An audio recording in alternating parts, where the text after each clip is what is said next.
awal mulai terjadi kesulitan dalam vaksin supply itu sejak bulan Maret karena adanya kolaps airline industry. Jadi shipment itu tidak bisa lagi, sangat terganggu karena jumlah penerbangan itu dibatasi. Kemudian akhirnya karena aktivitas penerbangan yang terbatas, ketersediaan vaksin di hampir semua negara itu juga mengalami permasalahan. Ya, sebagai konsekuensinya dari supply disruption ini, negara-negara di Afrika Barat, Afrika Tengah, kemudian di semua Afrika, kemudian di Southeast Asia, itu sudah melaporkan terjadinya kekurangan stok, bahkan stoknya sudah mencapai level yang sangat kritis. Misalnya untuk vaksin campak, BCG, pentavalen, HPV, hepatitis B, polio, rotavirus, dan vaksin buat pneumonia. Ya, tentunya yang harus diwaspadai adalah ketika kekurangan ini dalam waktu yang cukup lama, maka akan besar kemungkinan nanti terjadinya outbreak dari penyakit-penyakit yang seharusnya bisa dicegah dengan vaksin. Oke, kemudian berbicara terkait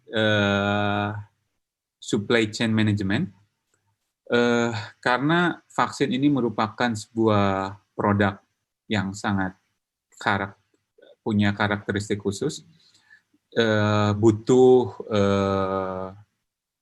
supply chain approach yang spesifik, karena misalnya ruang penyimpanannya harus pada suhu yang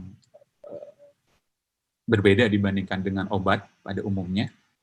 Ini ada sebuah studi dari World Economic Forum yang menghitung bahwa setengah dari vaksin yang beredar global itu terbuang secara sia-sia, hanya karena alasan yang sangat sederhana. Nah, apakah ini terjadi di Indonesia? Belum ada studinya yang secara spesifik menyatakan itu, tapi sangat masuk akal di beberapa daerah, mungkin seperti yang disebutkan oleh World Economic Forum ini. Ya, salah satu alasan utamanya ternyata adalah banyak daerah rural di dunia yang masih terhambat dengan akses terhadap reliable power supplies.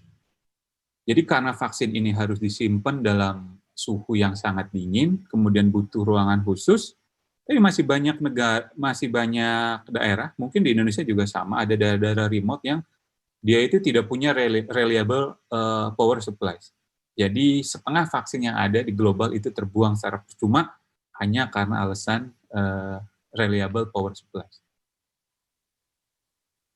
Nah, ini yang sedikit berbeda mungkin dengan produk-produk yang lain, bahwa supply chain buat vaksin ini membutuhkan jalan yang sangat panjang, kemudian sedikit complicated dibandingin produk yang lain.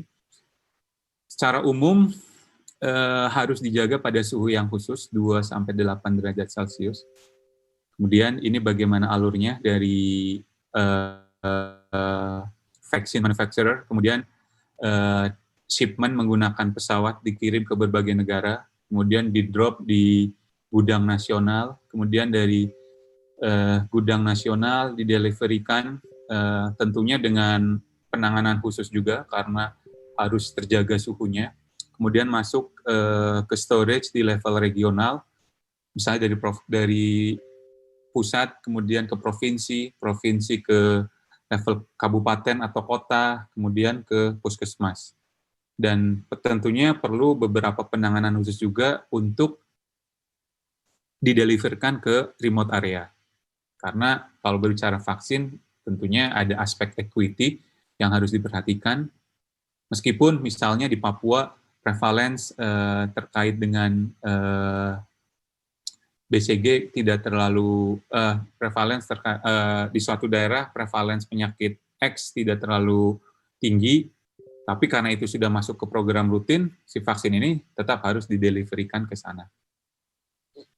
Ya, kemudian berbicara terkait tantangan dan kendala dalam hal supply chain secara spesifiknya dalam program imunisasi, tentunya sekarang kita dihadapkan pada dua concern utama yang harus dua-duanya sama diprioritaskan.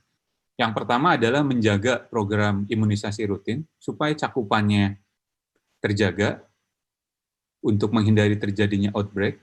Dan di sisi yang lain, kita dalam beberapa waktu depan akan punya tantangan bagaimana bagaimana vaksin COVID-19 ini akan diberikan kepada masyarakat.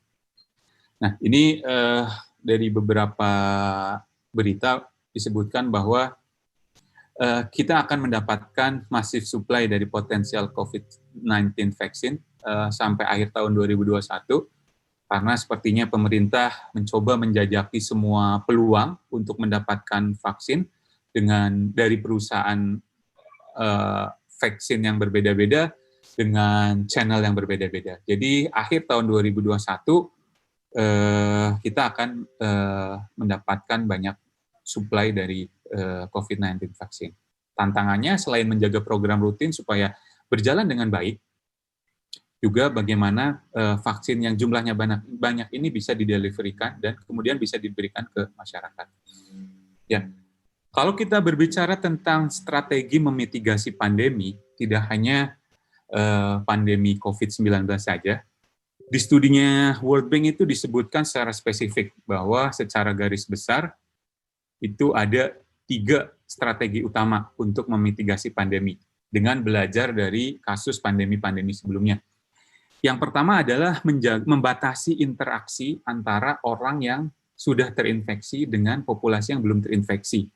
Contohnya melalui social or physical distancing, penutupan sekolah, kemudian kuarantin, misalnya kebijakan bekerja di rumah. Nah, itu salah satu upaya untuk membatasi interaksi antara infected and uninfected population. Kemudian strategi yang kedua adalah mengurangi infectiousness dari pasien yang diduga atau symptomatic patient. Nah, untuk mengurangi tingkat infeksi ini bisa dilakukan dengan apa? Dengan antiviral and antibiotic treatment. Itu salah satu contohnya. Atau yang ketiga ada opsi untuk memitigasi pandemi ini adalah dengan mengurangi susceptibilitas dari uninfected individual. Jadi dengan dilakukannya vaksinasi. Nah, dari ketiga pandemic mitigation strategies ini, tentunya pada kondisi sekarang, ketika situasinya belum ada obat atau vaksin yang secara spesifik terbukti efektivitasnya, maka intervensi yang dapat diandalkan baru sebatas intervensi non-farmakologi.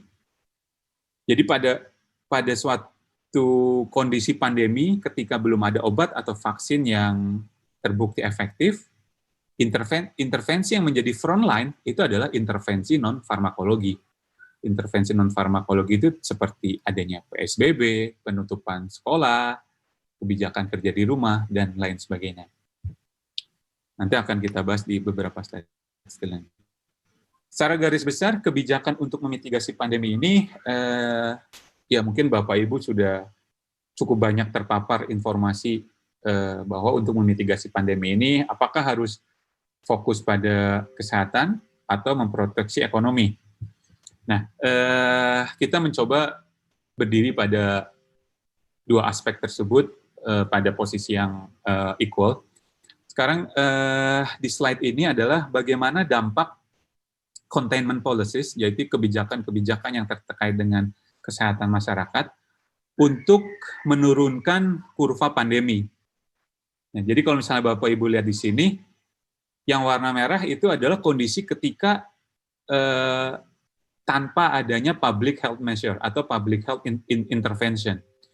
Jadi jumlah kasus itu akan sangat besar dan peak-nya itu sangat tinggi, sehingga health system capacity di negara manapun, termasuk di Indonesia, jika tidak dilakukan suatu intervensi apapun, itu pasti tidak akan mampu melayani kasus akibat COVID-19. Nah, adanya public health measure ini tujuannya adalah untuk melandaikan, supaya kurva ini peak-nya lebih pendek dan kurvanya lebih landai.